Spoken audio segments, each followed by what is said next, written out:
Coming up on Chasing the Natty, we give you our week 3 preview. We'll go through all the biggest games of this week, give you our picks, and then we'll tell you who to target in this week's plethora of high-scoring games. All that and more coming right up. So here we are in week 3 already. I can't believe we're already in week 3. It feels like the season just started yesterday, but that's just how it is every season. It feels like the season just started all the way until week 12, in which case we all take a look around and say, where did the time go? How is this pretty much already over? So, but here we are, week 3. I'm excited about this week, Xavier. Oh, speaking of which, my name is Jared Palmgren. I'm the host of the Chasing the Natty podcast. Probably should introduce myself at one point in this podcast, and I should always introduce the better half of the show, Mr. Xavier Hood, the man, the myth, the legend himself. Xavier, how are you doing today? Doing all right. We're doing all right. Excited for week 3. Can't wait for it to be. I think we get our first slate of games on Thursday, if I'm not mistaken. So I believe we get Louisiana at Ohio on Thursday. Yeah. So that'll be a good one-off to start the week. I'm excited about this week because I'm looking at this slate of games, and it looks like this is a great opportunity for so many questions about a lot of these teams that we're just not sure about to finally get answered. We finally get a few more data pieces of what does this team look like when they go up against real competition. So again, we got a lot of great games to talk about today. And first, we're going to go through just some of the bigger games. And then at the end, we're going to touch on the higher scoring games, or the ones that are expected to be higher scoring games. And we'll touch on specific players you should probably target in those games. We'll go chronological order here. And we're going to go ahead and start with the first game on the slate that we have listed here, and that is Michigan State at Miami. So Xavier, what are your thoughts here? Yeah, you have ranked 24 Miami, or is it 25? 24. 24 Miami versus unranked Michigan State. I know a lot of people in the Michigan State community feel like they need to be respected a little bit more by the AP and deserve to be a ranked team. We ought to respect Sparty. We ought to respect Sparty, like, for real. Michigan State's the real. I believe they're the real deal this year, and I am one with that crowd and believing that Michigan State is a quality program in the Big Ten and also in all of college football. So this is a big test for them to go against a ranked opponent, and they're playing down at Miami. So it will be up to Mel Tucker, Kenneth Walker, Peyton Thorne, and Jalen Reed, and just the entire offense to see what they have against Miami, because Miami has not looked good defensively this year. So it will be an interesting game. But on the other side of the ball, I don't think they faced a team with a quarterback of this caliber, like, almost ever in Mel Tucker's career and for this young Michigan State team. So they faced Justin Fields last year. They did. I would consider him a pretty good quarterback. I will, but I think Derek King is something a different factor of, like, a guy that has Justin Fields. Also, like, he had great rushing ability, but now you have another guy that's like with Donald Chaney Jr. Going down. He's going to be a big factor in that run game, along with Cameron Harris, and unlike Justin Fields, where he had like a bunch of receivers. So it's going to be a question on both sides of the ball. But I'm excited for that game. I'll take Michigan State in the upset, though. Yeah, I think. This one's actually kind of hard for me because I've been bashing Miami on this podcast pretty harshly, I'd say, over the past couple of weeks, especially for their near upset last week against Appalachian State. And I really think that from just an overall football perspective, this is an opportunity for Miami to win back a lot of good graces. You have a Michigan State team who is very hot right now. Again, we're not entirely sure about Michigan State in terms of how their offense will translate to playing some higher caliber teams than Northwestern. I don't think it's a bad team by any stretch of the imagination, or at least I don't think it's a team that's going to make Michigan State look way better on offense than they actually are. So I don't know. I'm rooting for Miami to buy back some goodwill here, although I do really like some teams or some I do like a lot of the pieces that Michigan State seems to be working with. Hold on, let me actually look up the line on this game real quick, because this game is Miami by a touchdown, 6.5 points. So Miami is favored in this game, and I do think that's for a reason, because they do have the weapons to when they do put it together, they can win a good game like this. And it's tough. It's really tough. I think this is going to be a closer game than the spread is indicating. It being at Miami, I think will help a lot. But then again, so was last week against Appalachian State. And I do think Michigan State is a better team than that. It's tough. And I hate to seem like I continuously bash Miami, but I'm going to have to go Michigan State here along with you. Speaking of which, we'll go ahead. Now that we're kind of finished with this game, I'll go ahead and update. So last week, Xavier and I made picks on 18 different games. And just to update the scores at home, I went 11 for 7 and Xavier went 9 for 9. There were quite a few upsets last week. So I think hopefully we'll have better records than that after each week. But, college football is crazy. That's part of the fun. Anyway, we'll go ahead and move on to the next game. And that is Virginia Tech at West Virginia. Xavier started last time, so I'll start on this one. Basically, the thing I'm most excited to see about this is the run game for both teams. Again, I like Letty Brown. I have him in several different places. Dude is just a volume guy, and he will get those goal line carries 9 out of 10 times. So I'm excited to see him going in this game.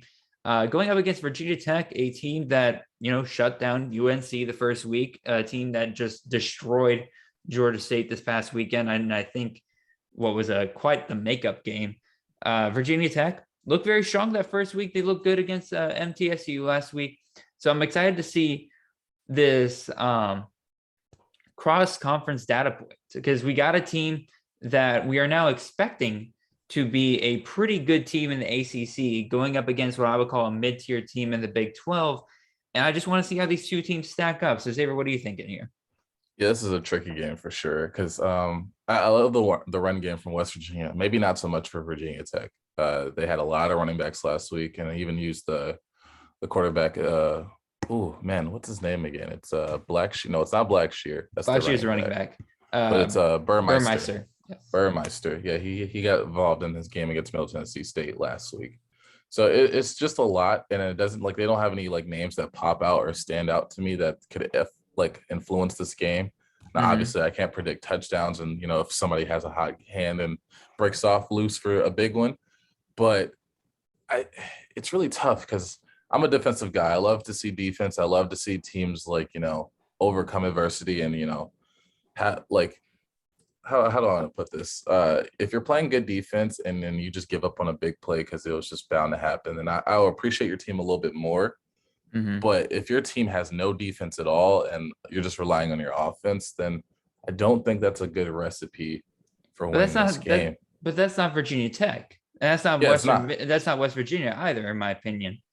We saw what again, not that West Virginia's defense is anything to write home about or anything like that, but we saw Virginia Tech shut down UNC in week 1. They have a great defense and they have Okay, go ahead. Yeah. No, I believe in Virginia Tech's defense. That's probably what I was more trying to get to the point of. It's just that as exciting the West Virginia offense is, I'm concerned for West Virginia's sake.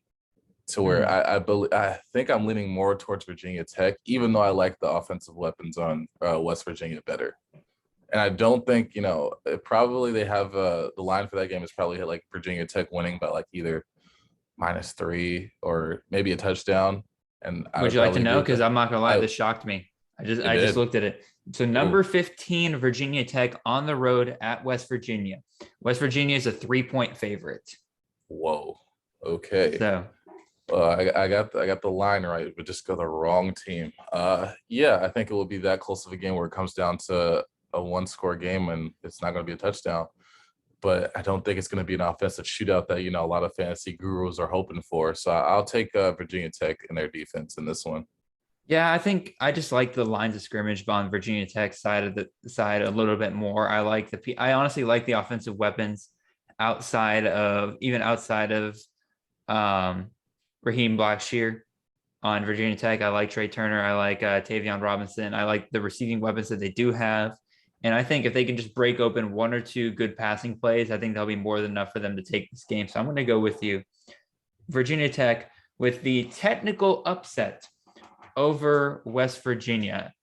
Yeah. And they are missing their tight end, James Mitchell. He's out for the year. So that will maybe play a factor in it. A really good tight end for that program. That is very, very true. That is a good call there. We'll go ahead and move on to, in my opinion, the biggest game of the noon slate. I know that Fox has decided that they want to be nostalgic and all, but let's be real.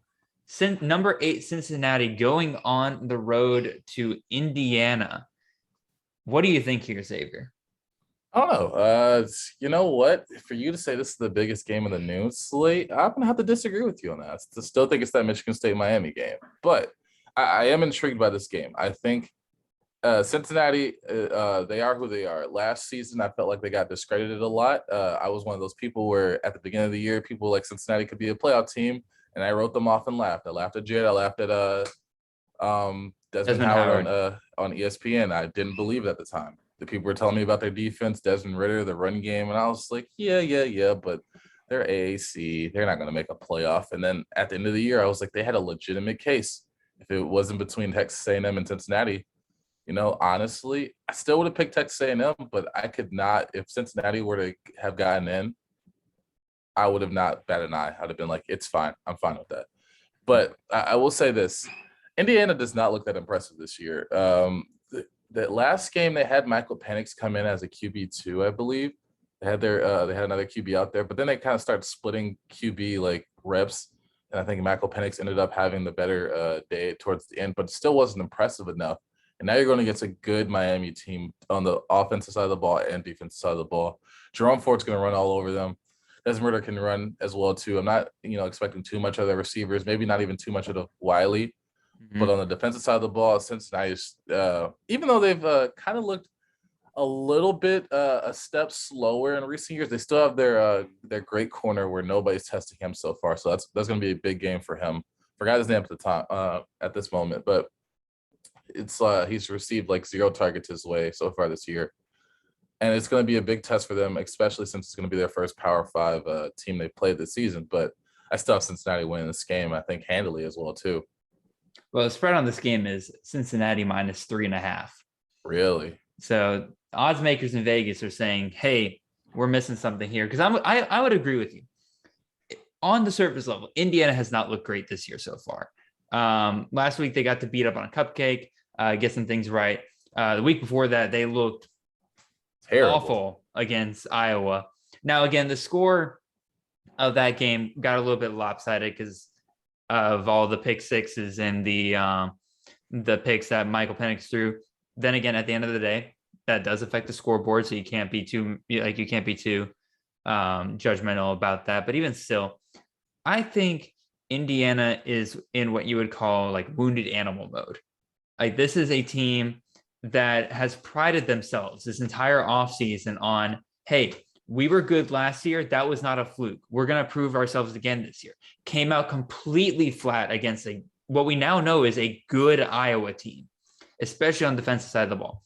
So I think Indiana has a lot to prove here, and there's no better way to start than being at home against one of the top 10 teams in the nation in Cincinnati and trying to say, hey, you're still G5, we're Power 5. If Indiana beats Cincinnati, they have all their goals ahead of themselves still. I think if they lose to Cincinnati, all of a sudden, every goal they've had this season just goes out the window. There's no testing the Big Ten East. There is no 9-win Indiana. I got to make sure I say that right. Even still, Cincinnati is a very, very good team, and this is a huge game for them. I've said it. I've been on the record saying before this that if Cincinnati goes undefeated this year, there's not a good case to keep them out of the playoff unless there's just too many good teams, if that makes any sense. Now, I will say they are getting screwed right now by Indiana falling on their face early on in the season. Notre Dame just not looking impressive in their first 2 games. So I would hate for Cincinnati to get to the end of the season undefeated, but Notre Dame sitting there with 3 or 4 losses. Indiana's maybe not even making a bowl game if they continue to play the way they have.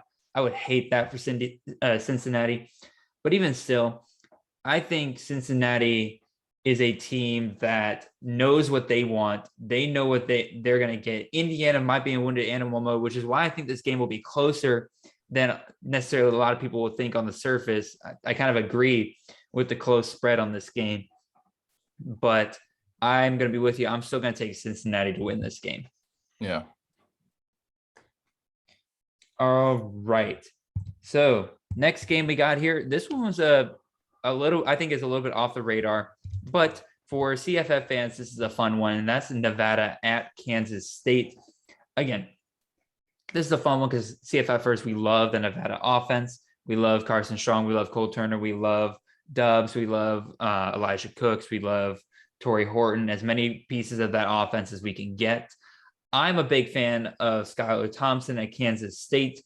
However, he is down after this week. Will Howard comes in. And I think a lot of people are now doubting Kansas State because, Skylar Thompson's not there. I don't necessarily see this game that way. I think Will Howard got plenty of experience last year and will be able to come in almost seamlessly into this game. In addition to that, Nevada's only a 2-point favorite here.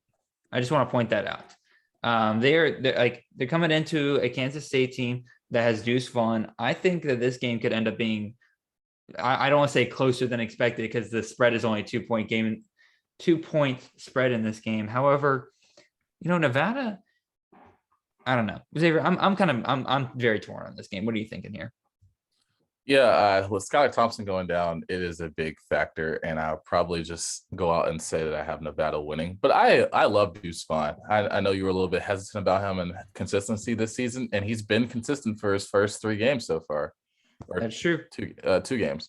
So, and I love this going forward. And for this game, he's going to have a big workload. Like last game against Southern Illinois, he had 26 carries. I think against Nevada, he'll probably have the same or even a little bit more, which is also concerning because we love high volume guys that get a lot of the carries, but sometimes that can be a little bit too much, as we've seen in the Muhammad Ibrahim case where, too much stress on one running back can be a lot.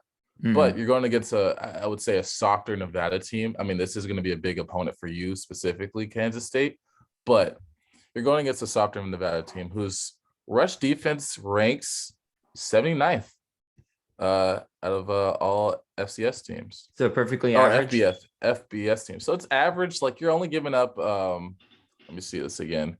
It is about they're averaging like 146 yards per game, like they're allowing. And I think Deuce Vaughn is that electric to where I don't think they faced a running back of that caliber just yet for Nevada, if I'm not mistaken. They've only played. What was it? It was like California week 1. They had California week 1, which wasn't like they don't have a great running game. They played Idaho State, so this will be a big test for them in their run defense. But I will give it to Nevada in the end. I think they just I don't think it's going to be like a shootout of like the air, but I think it's going to be maybe Deuce Vaughn scores early, and then Nevada Carson Strong they throw some touchdowns, and then Deuce Vaughn tries his best to keep it close, but I think in the end it'll probably be a 2-score game for Nevada if I'm being brutally honest. Yeah, no, again, the more and more I'm like staring down at this game, my heart or my gut really is telling me Kansas State. But my brain is saying that Nevada offense is not going to get stopped by Kansas State. They're going to put up their points. So unless I think Deuce Vaughn has a career day and Will Howard comes out much better than people were expecting, I just can't really see a scenario where Nevada really loses this game. So I am going to hesitantly agree with you that Nevada is going to win this game. Again, my gut is telling me, like, don't be surprised if Kansas State wins this game. Next one, Purdue at Notre Dame. So Xavier, what are your thoughts here? Yeah, this is a little bit tricky. Man, who do I want to talk about? I'll talk about Notre Dame first. Notre Dame, they're still undefeated. They beat Florida State in an overtime win for the beginning of their season. And they went on to Toledo. And it was so funny because I was watching the Georgia UAB game, and I was with a good friend of mine. He was like, Toledo's beating Notre Dame. And I was like, what quarter is it? He was like, it's third quarter late. And I was like, really? Oh, we might have to turn on that game to see what's going on here. And that game towards the end, I didn't get to see the beginning, but towards the end, it looked so messy for both sides. I could see Toledo trying their hardest, and at the end, it just like ended up for Notre Dame being a Michael Meyer bailout, which for a lot of Michael Meyer owners like myself and me and Jared in our Kings Classic League, it was a great day because he ended up getting the game-winning touchdown. But I was like, this is a Toledo team. I'm not gonna say like Toledo's a bad team, but they're a MAC team. It's not like this is your Notre Dame. You're supposed to have a higher pedigree. Like you've been in the playoffs for the past like it's been like 2 years or something like that. Or it's just like they always find a way to weasel their way in, and then they get exposed by Alabama or Clemson or whatever, or us. So now you're trying to like replicate that, and Brian Kelly's doing his like best job of getting Jax Cone and like that offense with Kyron Williams and Chris Tyree and Michael Meyer like back to that prominence of like, yeah, we're still like a top 5 team in the nation when they're just not. And I feel like they're ranked appropriately now, but this could end up being a trap. I think they are. I think they played the games they played in front of them. They're ranked. I understand, but I think this is the week.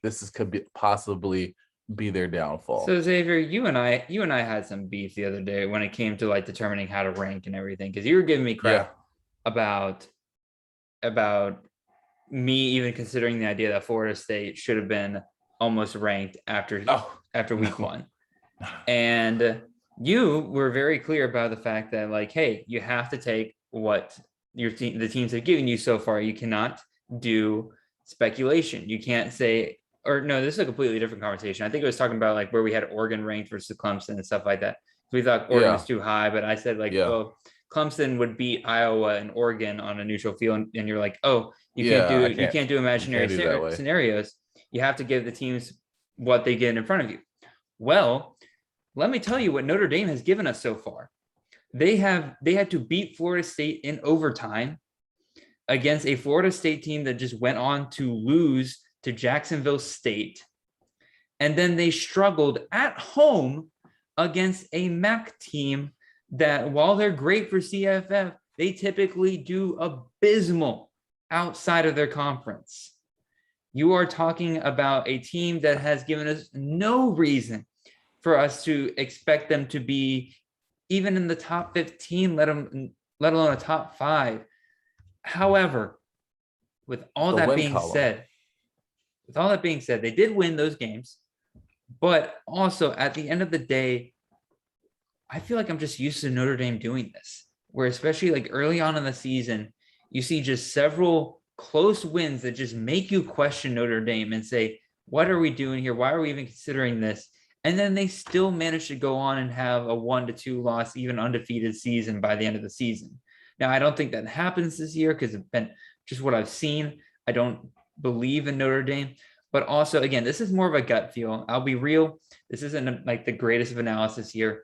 But Purdue at Notre Dame, my brain says Purdue's got a great offense. They're going to be able to put points up on Notre Dame.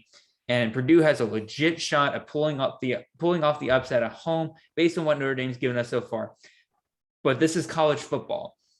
And Notre Dame, for some reason, is going to just blow the crap out of Purdue this weekend, because that's just how this game works. Where as soon as you start questioning Notre Dame, they'll go and beat a team that all of a sudden everybody's like, oh, watch out for Purdue. Watch out for Purdue. No, I think Notre Dame wins this weekend. And as much as I want them to win, I think they win I think Notre Dame wins pretty handily here. Yeah, I'm in agreement as well, too. I was going to, before you so graciously interrupted me. No, I'm just playing. It's all good. I love the little segue that we had. But before that, I was going to get into like, I did believe that Purdue has the ability to upset based on what we've seen. Now, going back to your thing about the rankings, I was like, at the end of the day, the AP only really cares about the win at the end of the day. Like, I mean, you can lose. Which is like, a flawed logic plan. I'm pointing that out. It is. Now, if we were talking about the college football playoff rankings, then we could have that, that's imaginary scenario of like, all right, which team really looks the best if I had to put these two teams together? And then I would understand your argument. But for the AP, I'm looking at what your schedule is, what's given in front of you. Have you lived up to like your expectation of like winning that game, not of like what I've seen on the field? So, but besides all that, Purdue has with Jack Plummer and David Bell. They look dynamic. I mean, they blew out a UConn team that's pretty bad last week, and the week one, David Bell had over like 100-something yards. Still no touchdown, but still great. Milton Wright hasn't really broke out just yet, so we're kind of waiting on that. But Xander Horvath did go down, so that is going to be a question mark for that Purdue team of who's going to be running back. It's not going to be the transfer that just came in because he's still it won't not be Samson eligible. James. I think King But it's Doru is probably your is.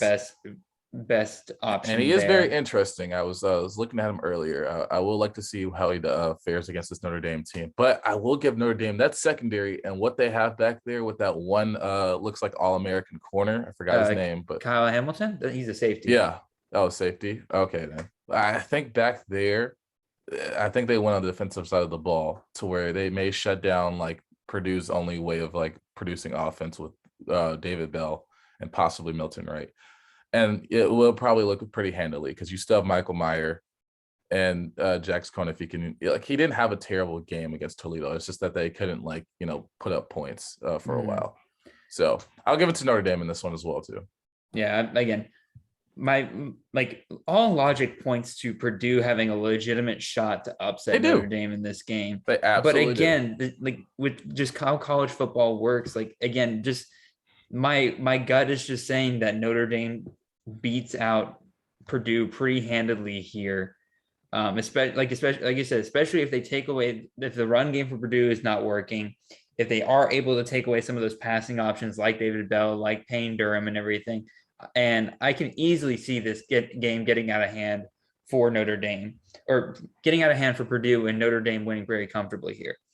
Yeah. So next one, this almost any other year, I feel like would be a massive game this weekend, like massive. But I think that Alabama has just had such a stranglehold on the entire sport that when they're facing another almost top 10 opponent, it almost becomes still a guarantee that, Bama's probably going to win this game comfortably. Alabama, number 1 Alabama, going into the swamp at number 11 Florida. Is it me, or does this game feel like it's just not getting talked about enough? And is that the reason why? Because people just assume Bama's Bama. No. I'll tell you why it's not being talked enough. It's because Dan Mullen has decided to go with the wrong quarterback. He's decided to be loyal to Emory Jones. It's not Kyle Trask from last year, the past 2 years, and it's not the same prolific offense that we've seen in the past. So even though Florida's ranked 11th, they in our eyes, and if the college football playoff committee came today and had to rank teams, Florida would not be 11th. That's the simple fact of it. It's like Florida's trying to reinvent their offense. They're trying to transition for the future of recruiting and getting more players so that they can replicate that 2020 season of having Kyle Pitts, Kadarius Toney, Trevon Grimes, Jacob Copeland as your wide receiver 4. So it's just not going to happen this year. You have a lot of young talent with Copeland as your number 1, Xavier Henderson as your number 2, Zipper as your tight end. It's just not going to be the same. So nobody's expecting Florida to challenge Alabama. This doesn't feel like a top 10 matchup because realistically it's not. Now I will say this, for all the praise that Bama is getting, I think I do see a weakness in Bama. Their defense is still stout. I think it's perfect. They can do no wrong.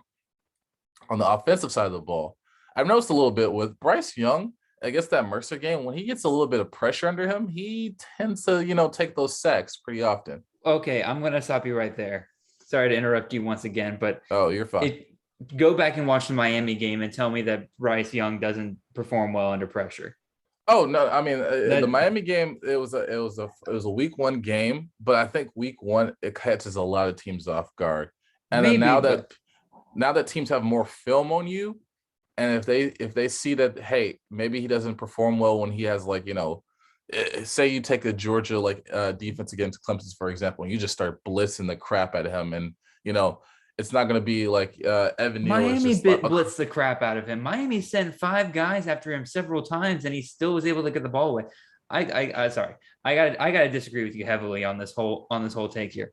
You're talking about putting film out there. Do you think Mercer is the kind of team that's going to have the bodies to be able to execute on a level to where they actually can do that? Or which is more likely, Mercer having the ability to execute on something that's able to actually stop Bama, Or did Saban say, hey, don't take any risks, don't take any chances, take the sack if you need to. These guys aren't going to score on us. We're going to blow them out.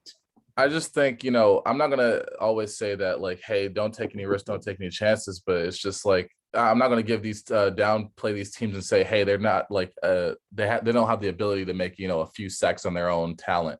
Like, I believe, like, these chances, even if like Georgia versus UAB, to where we gave away a pick six. I don't like doubt the ability of, like, Carson Beck probably would be the starter of UAB if he was at UAB. But the fact that pick six happened, I'm not going to downplay the ability of that corner for getting that.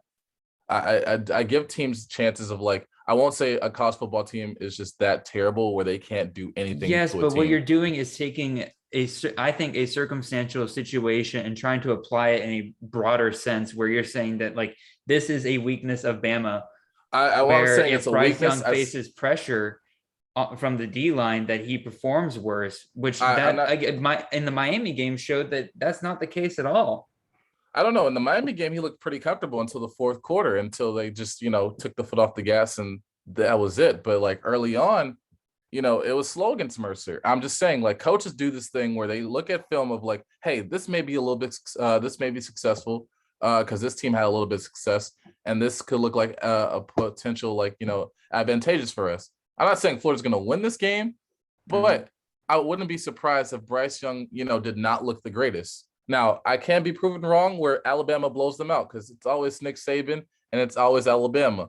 But I'm still, like, not going to buy into, like, I love Bryce Young. I think he is the clear Heisman frontrunner for even saying that after week 2. I feel like it's still too early. But even still, he looks great. But I'm not going to just, outright give the man, like, all the praise in the world that he's just, like, not like that he's perfect. I will see, weaknesses in a game, and I will see how he responds to that. Now, I think Florida is a decent test to go against. I would think, down the line when he goes against, like, not to say like Ole Miss, because Ole Miss will be a different situation where he has to shoot out. But Arkansas and I would say Texas A&M, but their Haynes King is kind of down. So it's just going to be weird. Bryce Young may have an easy path to the playoffs, but this may be probably, honestly, one of his hardest tests. Yeah, I guess all that to say, I'm still taking Bama in this game. Absolutely. There's no reason to doubt. There's no reason not to. I'm not taking Emory Jones or Anthony Richardson in an upset against Bama. I will say, like, I think people do need to calm down a little bit about Anthony Richardson. Now, don't get me wrong. I think he's the better quarterback between him and Emory Jones. Like, I don't think there's any doubt there. But a lot of people are talking about, like, he hops into that Florida offense and all of a sudden it's Kyle Trask 2.0. I don't think that's quite what we're going to see initially. Now, and I would say this. I would say, like, there's a reason why Mullen is starting Emory over Richardson, but I haven't seen that reason yet. And this is also the same man that tried to tell us for 2 years that Felipe Franks was better than Kyle Trask. And I don't know how you can look at me with a straight face and tell me that was the case. But like I said, I think it's pretty clear we're both taking Bama in this game. Next one, I think I might expect a little bit of disagreement here. So I'm going to let you go first, Xavier. And that is Mississippi State going on the road. Once again, I thought SEC teams don't do that. I think you had that game wrong. I thought Memphis is going to Mississippi State. This is Mississippi State on the road at Memphis. Really? I'll just talk about it a little bit. I just want to make sure, because I remember I was looking at that game and I was like, if Memphis has to go to Mississippi State, then that changes a little bit. Mississippi State goes to Memphis. They do. They go to Memphis. I promise you. So I'm going to let you start out here. Yeah. All right. Let's start on the Memphis side of the ball. They look great. They look like not to say the Memphis of old, but I mean, it looks like they basically reloaded for an AAC team. Brandon Thomas, a lot of I'm not going to say Kenneth Gainwell. He's not a lot of people I've seen the comparison to the next Kenneth Gainwell. I won't go that far to say, but he looks very impressive for his first 2 starts, and the workload is showing. It could be the next great Memphis running back. And then with Seth Hennigan at quarterback, he's still a freshman, still looks great out there for his first 2 games. Maybe the first game not so much, but it was his first game. He did his second game, he balled out of his life, 5 touchdowns against Arkansas State. Now, not the greatest defense in the world, but 5 touchdowns is still 5 touchdowns. And you're hitting your receivers, you're hitting Sean Dykes, you're fine, you're going through your progressions. So he looks great. And with the culmination of having a run game, a passing option, and a great quarterback or a good quarterback, I think is just good going forward. Now they are facing Mississippi State, and it's an SES team, and I know I have a little bit of SEC bias, but I don't rate Mississippi State that highly. I remember we had this discussion when we went to Canton of who would be the worst SEC West team, and we both kind of came to the agreement of Mississippi State. There were a few others that believe that it'll still be Arkansas, and we were like, we saw a good enough promise from Sam Pittman in Arkansas, but I believe it's Mississippi State. Not saying Will Rogers is bad, not saying Jaquarius Marks or Jaden Wiley is bad. It's just that we're not inspired by that Mississippi State team to win that many games. I just don't think they have enough firepower or just enough on the defensive side of the ball or offensive side of the ball to combat with Memphis what they have in terms of talent. So I'm going to take Memphis in this game. I will take that. I think Memphis is actually favored in that game, if I'm not mistaken. False. Mississippi State is favored by 3. By 3. By 3 points. So I let you go first because I can make the argument for either side to win this game. I think this is a great out-of-conference matchup. But I do think at the end of the day, what you're going to see is, first of all, this is going to be a shootout. I don't understand how this game isn't on our list of over-unders over 65. I was shocked when I saw the over-under. It was like 61 or something like that. I'm like, these teams are going to put up some points this weekend. Both of these teams are designed for a game like this. However, I do think the difference at the end of the day is going to be one, Mississippi State's SEC defense. Don't hear what I'm not saying. When I say SEC defense, I'm not talking about this is like a Alabama, Georgia level defense. Hell no. But even still, the kinds of athletes that the SEC schools recruit are still going to be, in my opinion, miles better than anything Memphis is going to be able to put on their defensive side of the ball. And so I think Mississippi State's going to be able to, I think they're going to be able to slow down Memphis just enough for Mississippi State to pull out the win here. So I'm going to take Mississippi State here. Oh, but in addition, you believe in Will Rogers that much? Okay, I was actually just about to bring that up. I think the other difference here is the experience of Will Rogers. Even though it's not exactly been the greatest experience all the time, I think the experience of Will Rogers is going to trump over Seth Hennigan, who hasn't really faced a ton of defensive adversaries yet. So I think these are both quarterbacks that have won shootouts this year. So again, I think it's going to be a close game either way. I think you see Will Rogers. I think you see Will Rogers and Mississippi State take the win over Memphis. I don't know. That LA Tech game for their first game in that shootout, Will Rogers, he threw for 3 touchdowns, and over 370 yards, but he had a pick. I just think, that Seth Hennigan probably has the most, explosive talent around him with Calvin Austin, Javon Ivory, Sean Dykes than Will Rogers does in Jaquarius and, Jaden Wiley and a few others. I'm trying to think who scored in that first game. It was Calvin and Wiley. So, and Jaquarius had 2 touchdowns, and Jaquarius had a lot of targets and a lot of receptions. But I don't know if they're going to be able to catch up with that offense. I will say last year they were able to stop the Georgia's run game for a little while. And I don't know if they can replicate that again and stop Brendan Thomas, but at the same time, you have to worry about that outside. And I don't think they have, even though I love Wiley so much, Calvin Austin's just much better. Javon Ivory's on the up and up. Again, let me be clear. I can make the argument for both teams either way. I just chose to go Mississippi State because, first of all, we have agreed on every game so far, and I just felt the need for a little bit of difference, and I felt like this was a prime candidate to where I wanted you to make your pick first, and now I was just going to argue the other side. I really think either team could win this game. I'm going to lean Mississippi State, though. Yeah. We'll go ahead and move on to our next game, and that is Arkansas State at Washington. Yeah. I'll let you go. I think we're both not necessarily at a loss for words on this one, but this one's a hard one to gauge because again, Washington has just not looked good so far this year. They lost to Montana, the Grizz, first week of the season.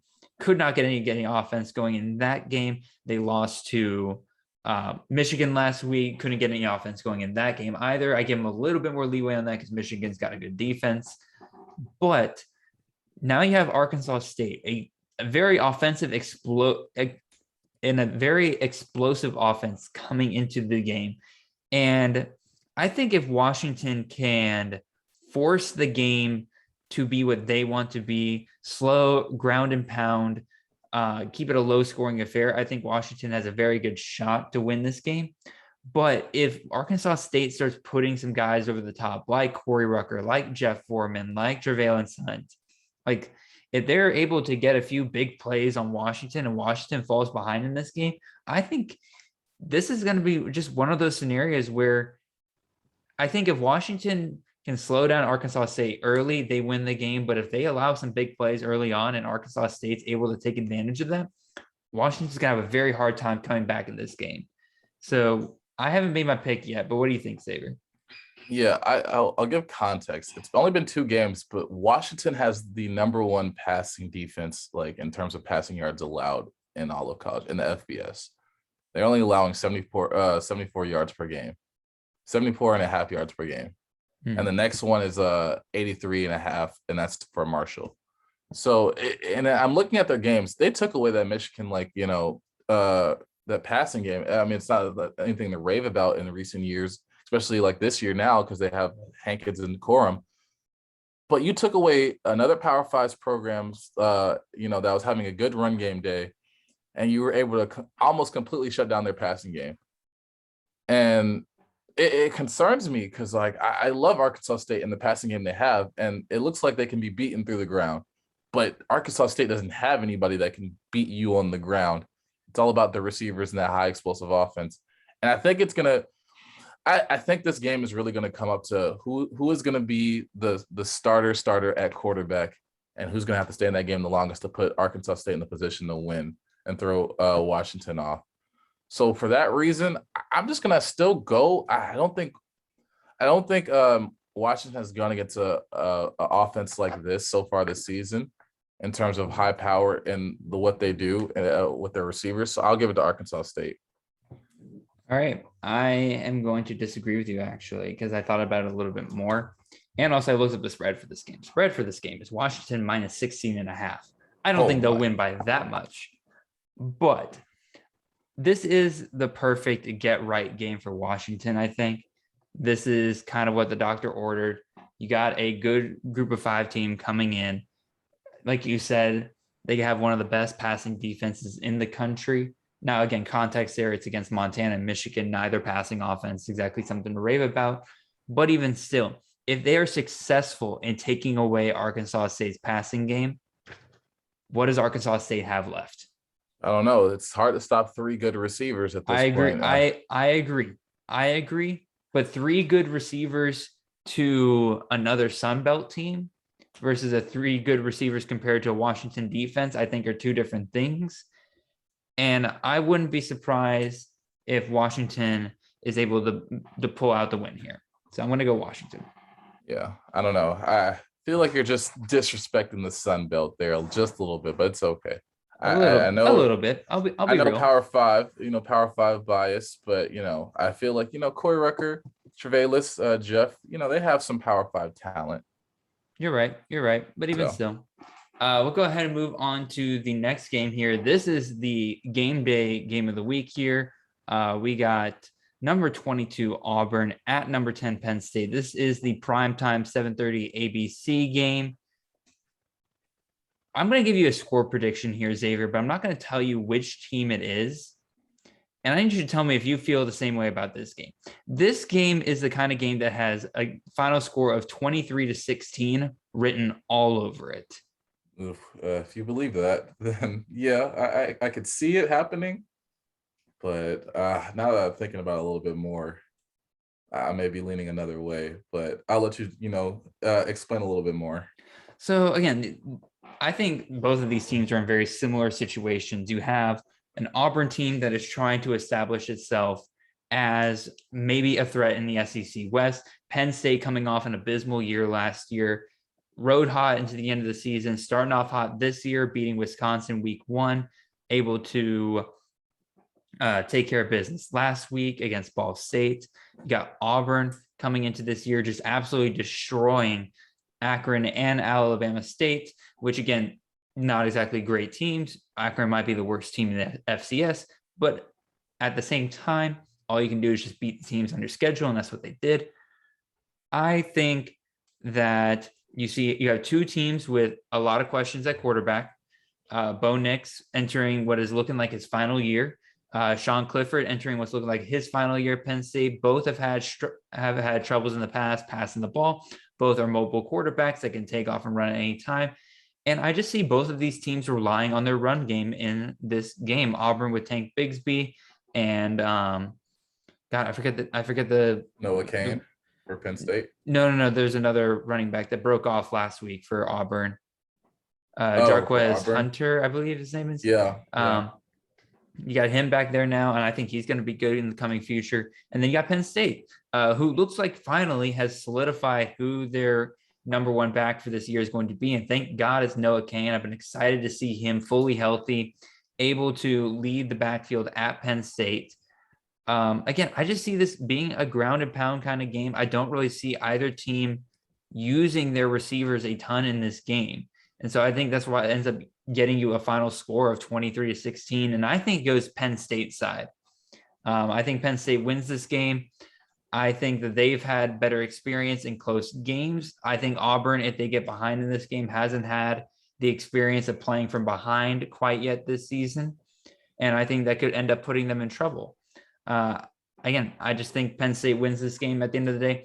I will say, though, my favorite sleeper for this week is in this game, and I'll say that's Demetrius Robertson. I'm really excited to see if he's really used in this game on the Auburn side, because he was used last week against Alabama State.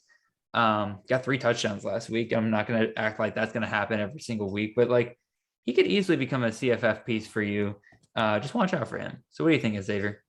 Yeah, I'm going to disagree with you wholeheartedly. I think it's going to be Auburn, and I don't think it's going to be as close as you think it's going to be. I just think let's look at what Auburn has on the offense side of the ball. You have Tank Bigsby.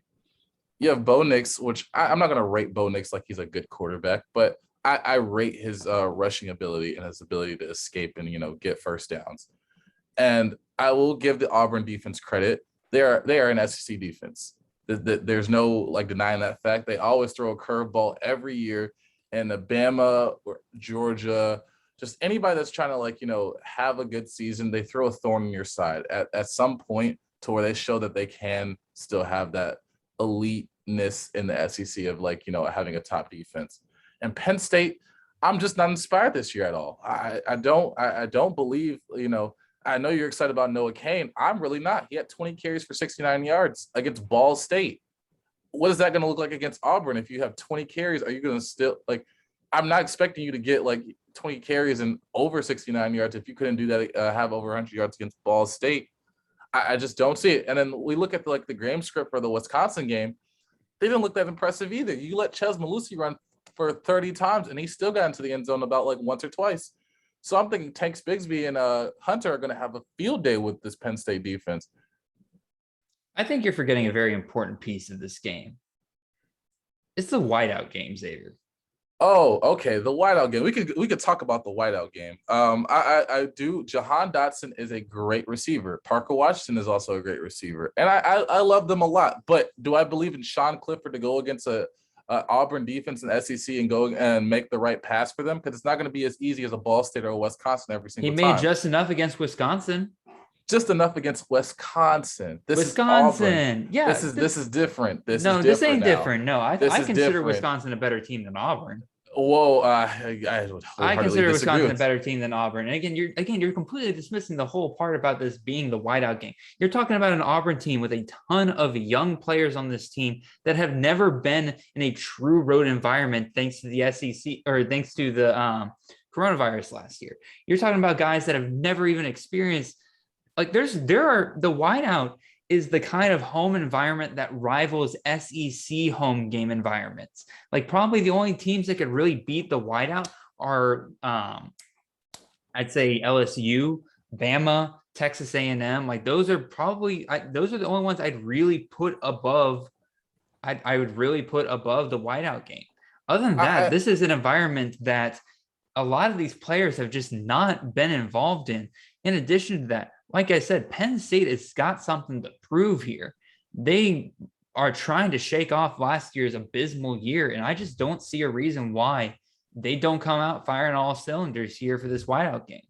Yeah, but that's only if you believe in Sean Clifford, and he has to be able to get that ability. He has to have that ability to get Jahan and Parker the ball and not go against Again. easier. I watched him do it last week. I watched again. You said against yourself, no Ball State. Yes, and guess what? He also did it against Wisconsin. He made just enough throws. Enough against Wisconsin. Hold on. Are you telling me to believe in Bo Nix?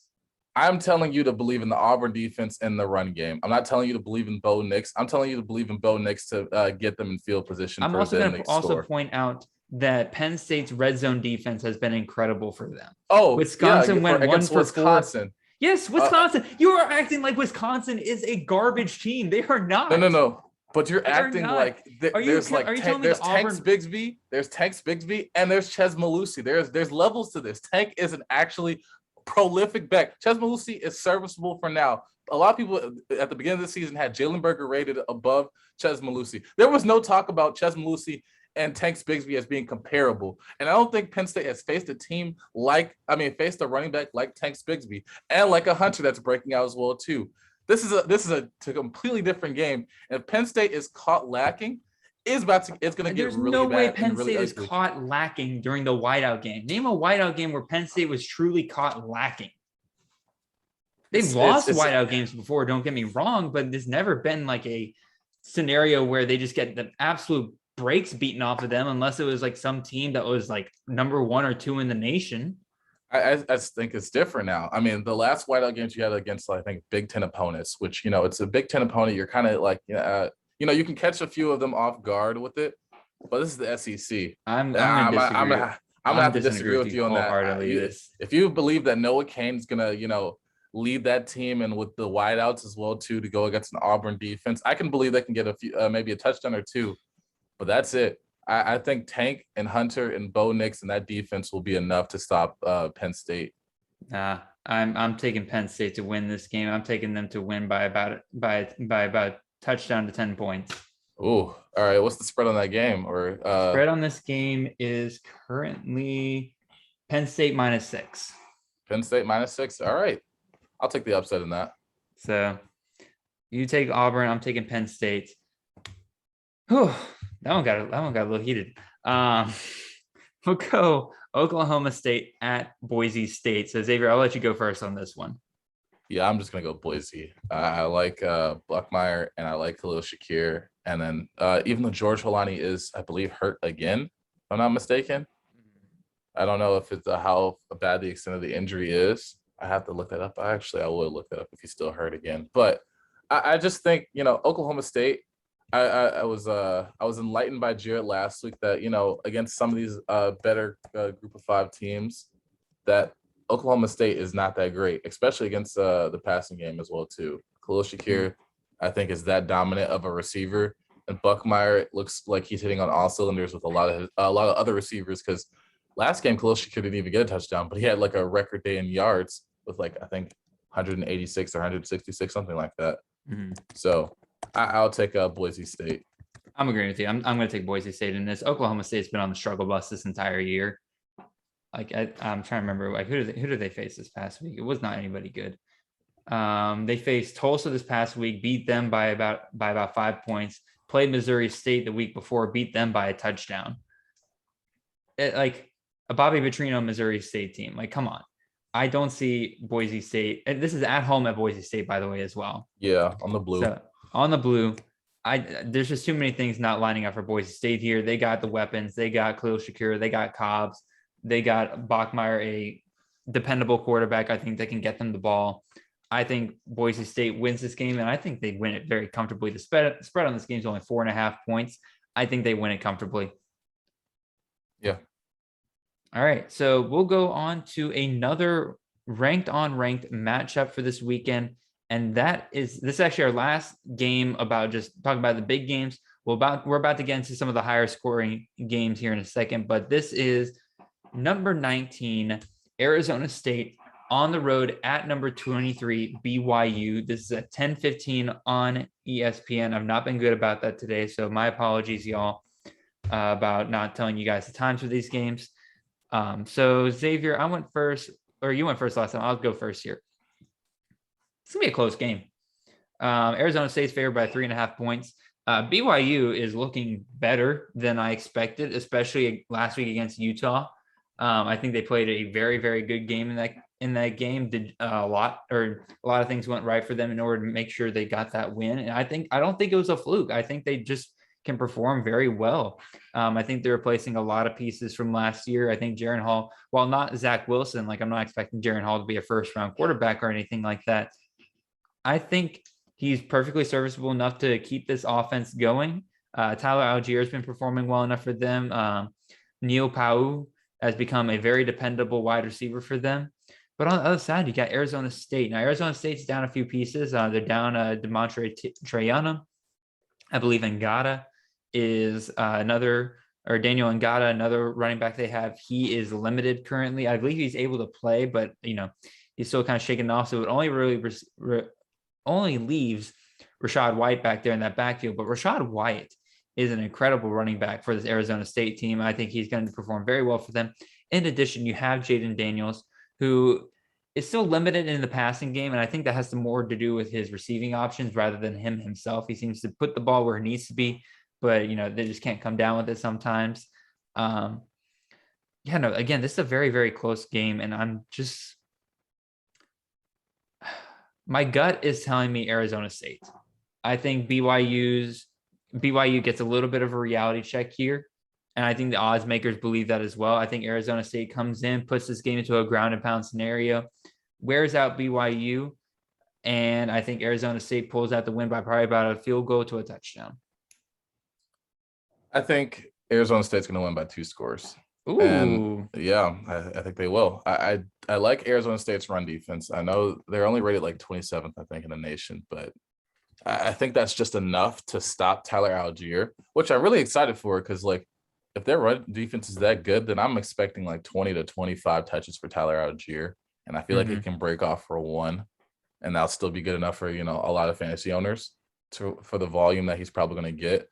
But I just don't believe that Jaren Hall, especially against a team of this caliber, I think, the Utah win was definitely impressive. I give him a lot of credit for that. And I'll give Tyler Algier a lot of credit for that as well, too. But maybe we're just overrating Utah just a little bit based on the transfer that they had and also that COVID season. But Utah's still a good team. But Arizona State is different. It's just a little bit different because I would still take in probably Arizona State if I had to pick between them and Utah, which I think I still picked Utah to win the challenge Oregon in the Pac-12 or something like that. But I think I did as well. Yeah. That's neither here nor there. I did as a Arizona State fan, I'm still going to take Arizona State in this game. I think Jaden Daniels' rushing ability, and also with Rachaad White, who, oh man, I really, really loved. I wish I would have had any shares of him this year, but I just kind of missed out because I waited too long. But I just love the this is probably going to be the breakout game for him that really puts him on the map because he's going to get a lot of work, especially on the ground and through the air and out of the backfield receiving. So it's going to be a good game, but I still have Arizona State winning probably by 2 scores. Very, very nice. All right. So now we'll go ahead and move on to our high scoring games of the week. These are the games where I have found the over under to be over 65 points. We got 7 of these games this week. So a lot of high scoring games this week. So we're going to start off here with UCF, the UCF Knights going on the road and playing at Louisville.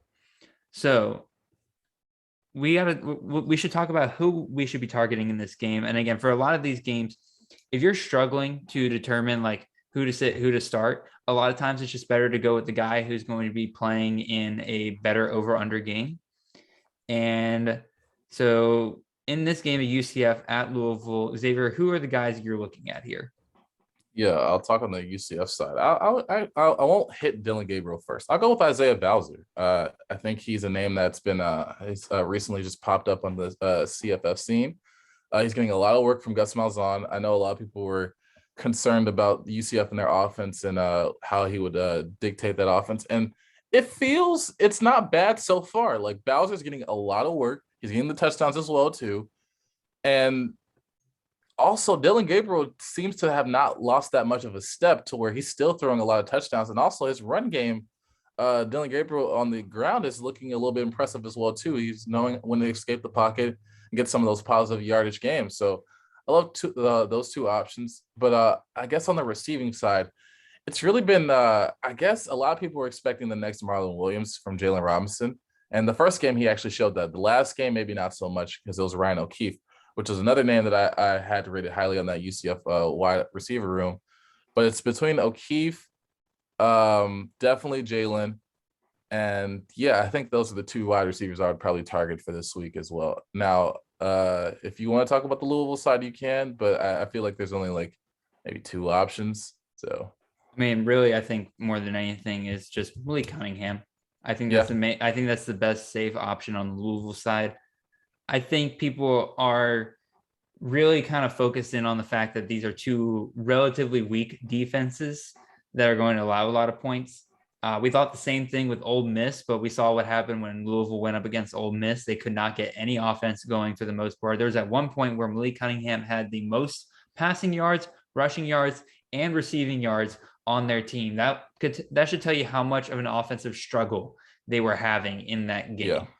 And so I really don't. I think this Louisville offense has a ton of work to do, and I would love to recommend Jalen Mitchell here, but I just don't think we're quite there yet with him or any of these receiving options to see that, like, okay, this is a guaranteed bet. So if you're going to start somebody on the Louisville side, I think it's Malik Cunningham or bust. I'll disagree and say maybe you should start Mitchell. I still, if he still has that starting job, which I'm pretty sure he still has, UCF is a great opponent for him to thrive against. Like Eastern Kentucky that he went against last week, he had 18 carries for 90 yards. I still like him at 18 carries. If he can get a little bit more in this UCF game, up to 20, then I think he could break off and have his, make his claim in, CFF. So I still like Jalen Mitchell. I'm not off the bandwagon just yet, but I know a lot of people were, kind of thrown for a loop in that first game against Ole Miss. But I think maybe we just underestimated Ole Miss's defense, which, I mean, we had no reason to. So. By the way, who are you taking this game, UCF or Louisville? Oh, that's tough. It's so funny because I'm too scared to start Dylan Gabriel, but also I know I'm too scared to start Dylan Gabriel, but I have UCF winning. All right, I'll try to wrap my head around that logic. I'm with you. I think UCF wins this game.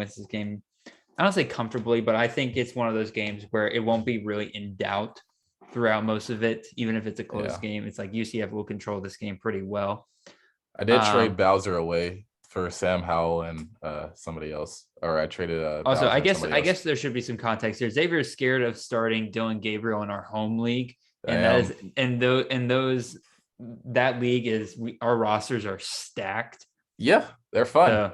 It's a fun league because there's only 4 of us in it, but they're stacked rosters.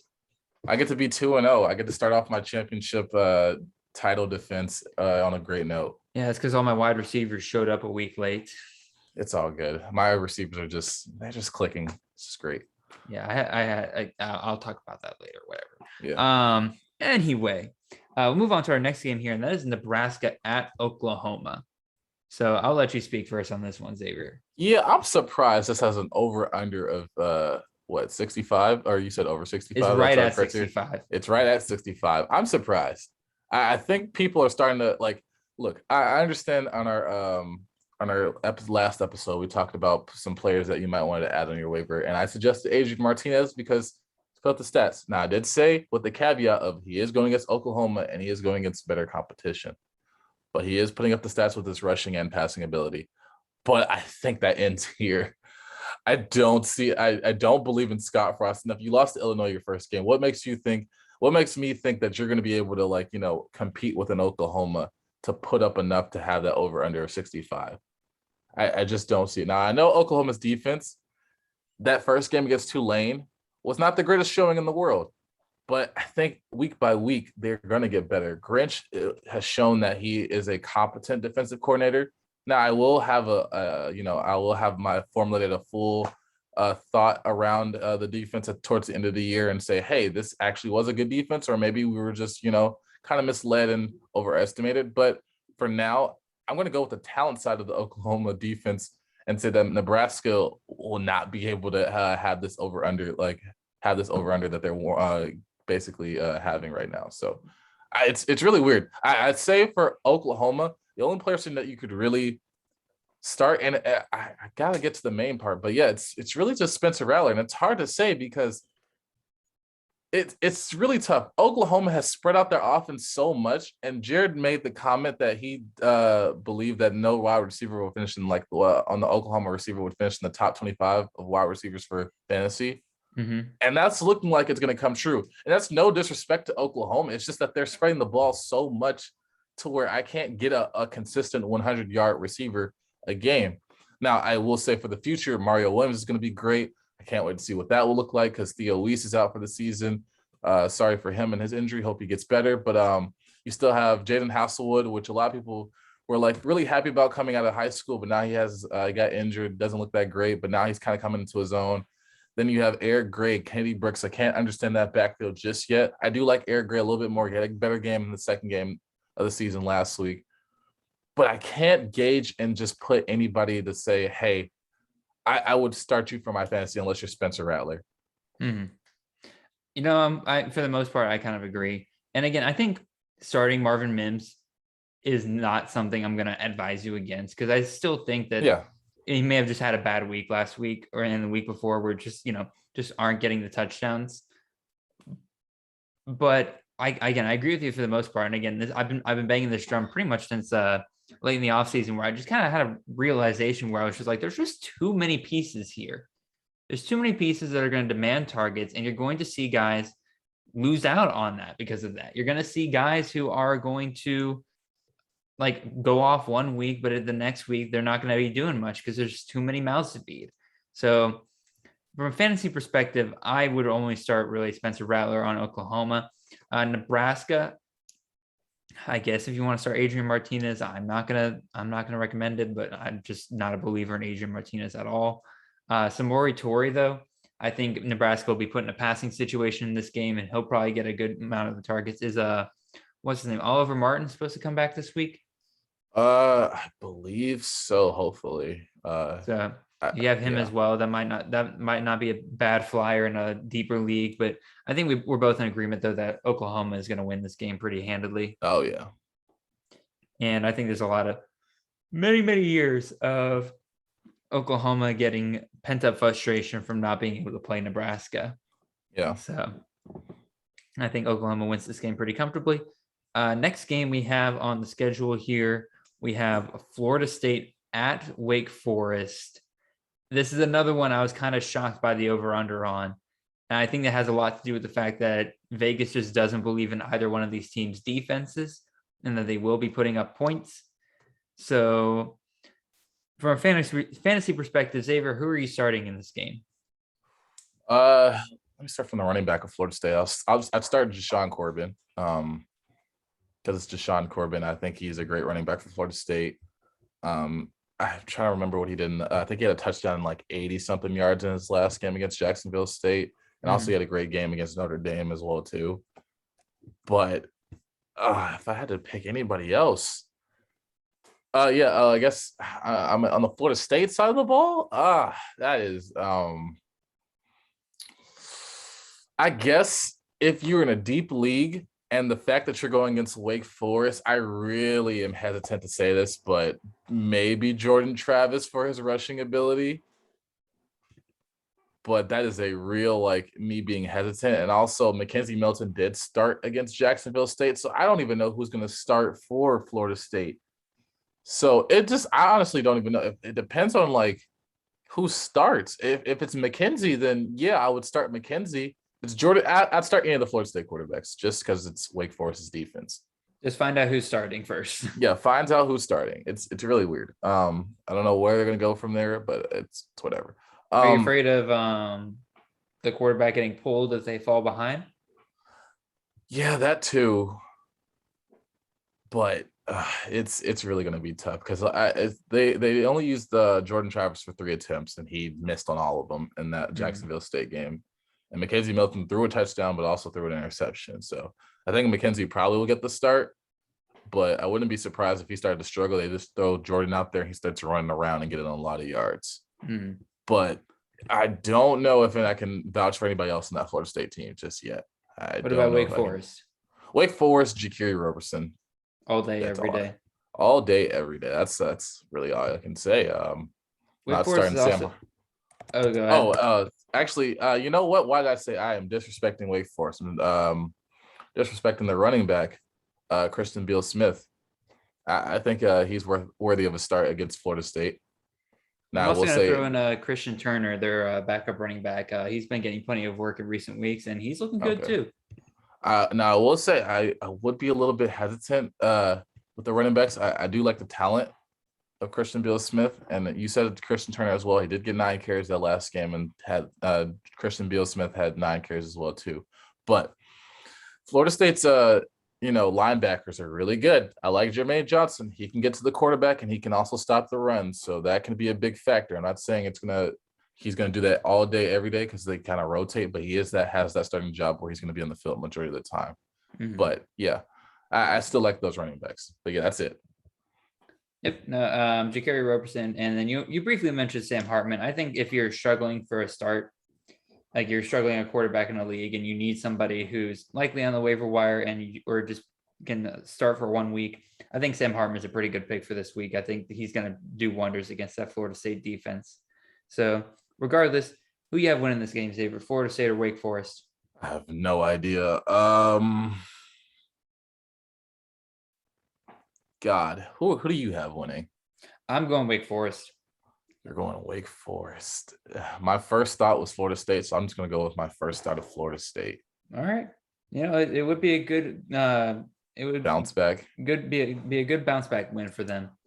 We'll go with the next game here, and that is SMU at LA Tech. So I guess I'll start on the SMU side here, and really it's just any of the 3 main wide receivers. You have them on your team, might as well start them. Reggie Roberson Jr., Danny Gray, Rashee Rice, any of those 3 I think are good bets to at least get a couple, or are good bets in order to get near 100 yards and a touchdown, especially in a team like LA Tech that has already been in a shootout this year. I could easily see this game easily hitting the over. And I think all 3 of those wide receivers are worth it. Tanner Mordecai, you need to start him. It's clear that the name of the game for SMU this year will be pass the ball as much as they can. And even the running back, Ulysses Bentley, he's getting plenty of work in the receiving game. So I think Tanner Mordecai is your best bet to start there. Grant Calcaterra, tight end. You're right. Grant Calcaterra is another option. I think if he's not already owned on a roster in your league, pick him up this week and put him on your starting lineup. Keep him there for the rest of the year, please. Probably, unless you have somebody like Michael Meyer or something like that. Yeah. But Grant Calcaterra looks like this at this point is an every week starter for tight end. I mentioned Ulysses Bentley. I think even though he's splitting carries with Trey Siggers, it's looking like he's still by far the more talented back out of those 2. Yeah. So I think he's worth a start, especially at flex. Now on the LA Tech side of things, pretty much the only name I'm coming up here is Austin Kendall. Really? The quarterback for them. He's had a good 2 weeks so far. I'm not saying he's a must start, but this is a guy that you're looking at and saying, kind of similar to Sam Hartman, where I think this is a good opportunity for, like, if you're struggling at quarterback for this week and you need somebody to step in for 1 week, I think Austin Kendall is a good option. What do you think, Xavier? Who are you looking at? I only had one guy from LA Tech, but it was Marcus Williams Jr., transferred from App State.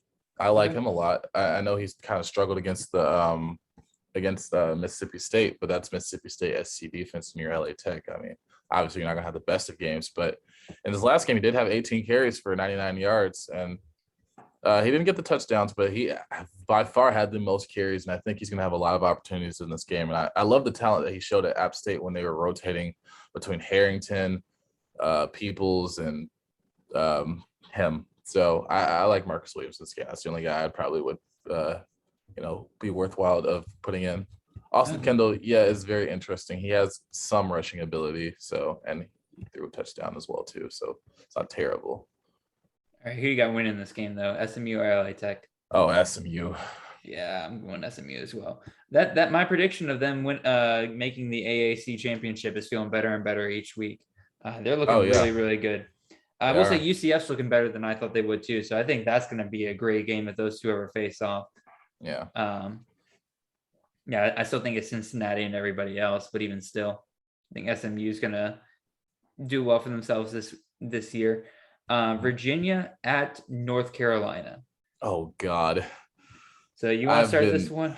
I have been dreading of who, like we said, the UCF and Louisville game. This is another game because I just traded for Sam Howell, and I love what I saw last week. And I was like, I knew what I had to trade for because I couldn't get the quarterbacks that I really, really wanted. But I was like, Sam Howell is still a quality starter. Sam Howell is still a good quarterback.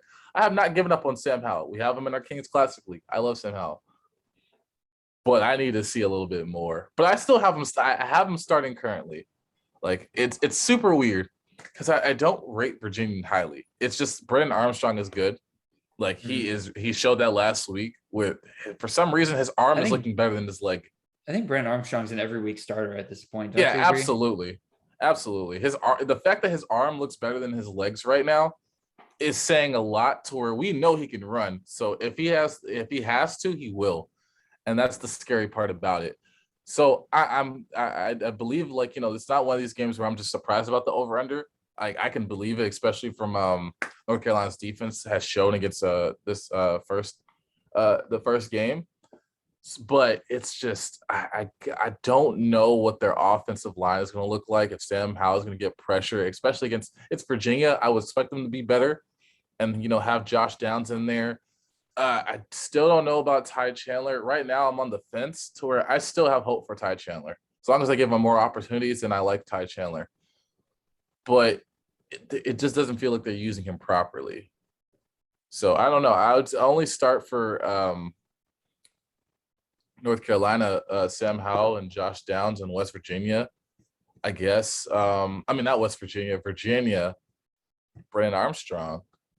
Unless there's another name on that Virginia team. I'll throw two more names out for Virginia. Dontavian Wicks had himself a hell of a game last week. Now, granted, again, they were going up against a lesser team, so they're just kind of beating up on him. This guy might be getting more reps in that game than he typically would in a game, but also Brennan Armstrong seemed to develop some good chemistry with him in the end zone, so I think he's absolutely worth a look. Dontavian Wicks was his name. And then the tight end, Jelani Woods. Nowhere to be seen week one, but last week, man, he went off. And I think that he's going to become an integral part of this Virginia offense going forward. And so I would say if you don't have Jelani Woods on your team and you're struggling at tight end, he's a great pickup option. So Xavier, which side are you going here? Virginia Tech or Virginia or North Carolina? I'll go North Carolina. I'm going to go North Carolina as well. Again, I think that first game was a true wake-up call for them. And I don't think they're going to let a team like Virginia sneak up on them again. I will say, I will shout out, we have a little bit of a connection with Virginia because Billy Kemp is the governor's nephew, son, I believe. Yeah. So leaving the politics aside, the fact that we're just like, wow, our governor's nephew plays for a Division I football school. That's pretty interesting. But yeah, that's the only thing. Don't even leave out the fact that at Utah or at BYU, you got Baylor Romney and Gunnar Romney. Yeah, that's pretty funny too. Even still, we'll go ahead and move on to one of our last two games. Tulane at Ole Miss. Oh, this is one I'm excited for. Oh God, I'm excited for this. Really? One. Oh yeah, I like Michael Pratt a lot. I think he is the kind of guy that is one of these sleeper quarterbacks going into this year. This is a dude that is involved in almost every one of his team's plays, even when they're running the quarterback. Ball. Okay, you know what I mean, though. Like this is like the offense runs through Michael Pratt. I think he does extremely well for himself. And don't forget, they took Oklahoma to the wire. This is a tough team, and they're going up against an Ole Miss team that obviously has a massive amounts of firepower, but we're still having questions on defense. Now, they did well against Louisville. Well done. But we're still not sure if that was good defense on Ole Miss part or if it was bad offense on Louisville's part. We know Tulane is a good offense at this point. So I think this is a prove-it game for Ole Miss, saying that, hey, if you slow down Tulane like you slowed down Louisville, that's more good on that. That's a legitimate improvement on Ole Miss's defense and makes them an even bigger threat overall in the SEC than I think a lot of people have been giving them credit for. In terms of the players in CFF to start here, I think Matt Corral obviously like he's an every week starter no matter what. Even against Alabama, I plan on starting him. Jarian Ely. The Ole Miss running back rotation, I think, is a little bit wonky right now, so be a little careful there. But even still, Dontario Drummond, Jonathan Mingo, Braylon Sanders, if you are desperate, I think he's the kind of guy that any given week he could develop chemistry with Corral and start breaking off for a big game. But those are the guys on Ole Miss side. Tulane, I really think it's Michael Pratt, and that's it. Cameron Carroll, if you're looking for a decent option at running back, and then Tyreek James, I think is a decent option at tight end if you're looking for that.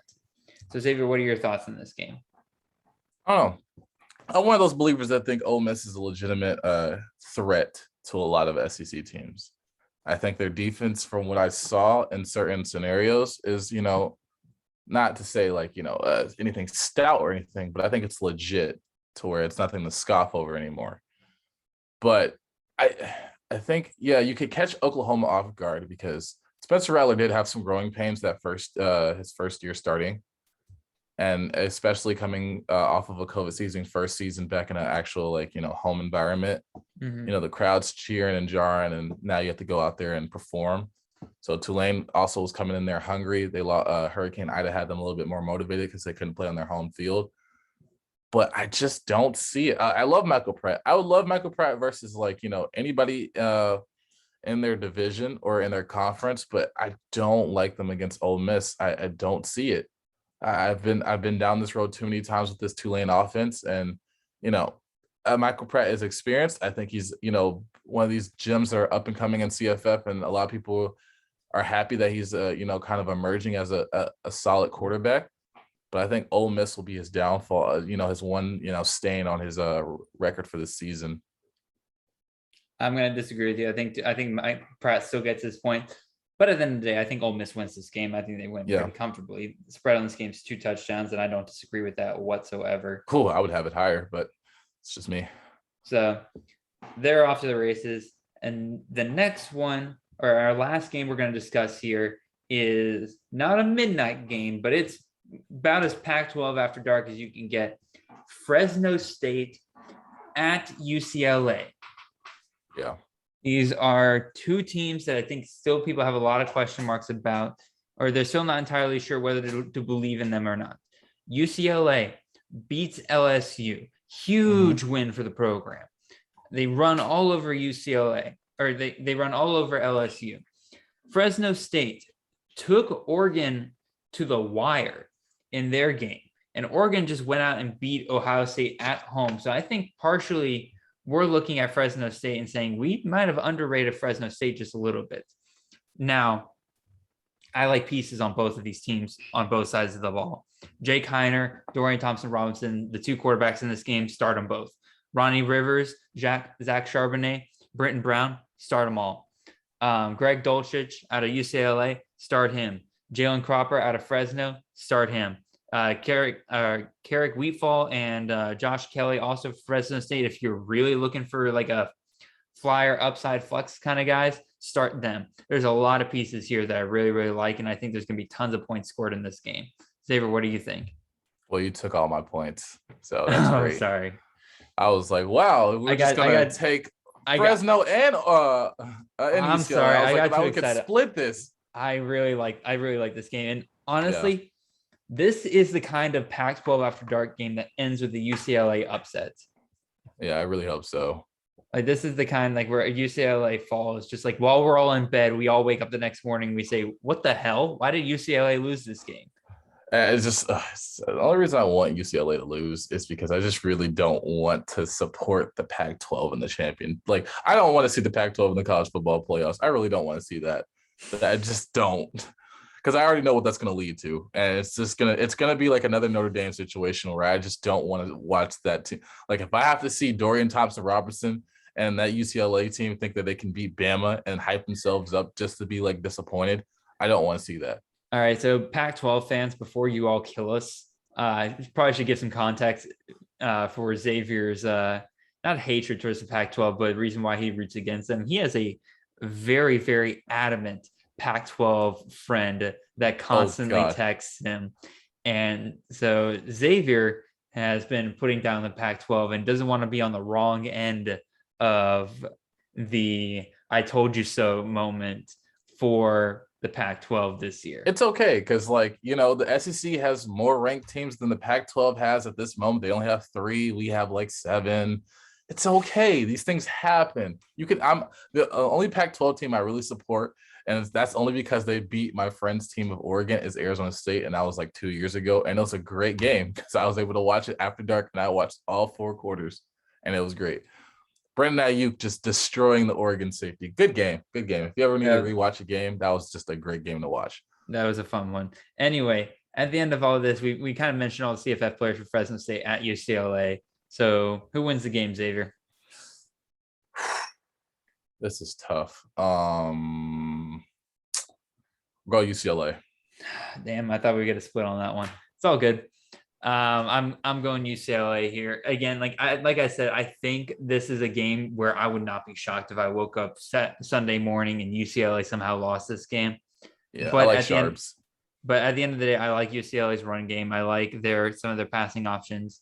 I think they slow down Fresno State just enough. I think it's a close game. The spread on this game is 11.5 points. I think it's way closer than that. This is like a late touchdown kind of game. So, yeah. That wraps up our week 3 preview. I'm pretty sure we went way longer than we were kind of hoping to go here, but that's all right. That's what we do around here. We give you guys all the content. It's great. So any other thoughts you want to have about week 3, Xavier, before we head out of here? Not really. Hope everybody enjoyed the podcast. We had fun making this one. Sorry, it came out a little bit late. Technical difficulties, me being late for last night. I won't, shy away from the truth. We are all honesty here. That Oakland Raiders game and Baltimore game also went late, and also I was in bed early, so when I woke up I was like, well, this game got really close, let me watch this. And then Jared had texted me and I just didn't look at my phone. Whatever. Football is football. I like it. I enjoy it. It sometimes takes up too much of my life and I forget responsibilities, but we're going to be better about that. We will. Again, we've been pretty good so far. This is the first kind of hiccup in our schedule, but we'll be fine. We'll get the Kings Classic sit-start discussion out to you guys later this week. I believe we don't have anybody starting Thursday. Do we have anybody on Friday? They're usually better about this than I am. That is a great question. I don't think so. I think it. Oh, we have Raheem Jarrett we needed to decide about because he plays Friday. He does, and I'm going to let people know that I'm going to probably advocate for him to play that game. Probably. I would say so. But even still, y'all, make sure you follow us on YouTube or subscribe on YouTube. Follow us on Twitter at CFF_Jared and at CFF_Xavier. Ask us any questions that you want. DM us. We will try to get back to you guys as soon as possible.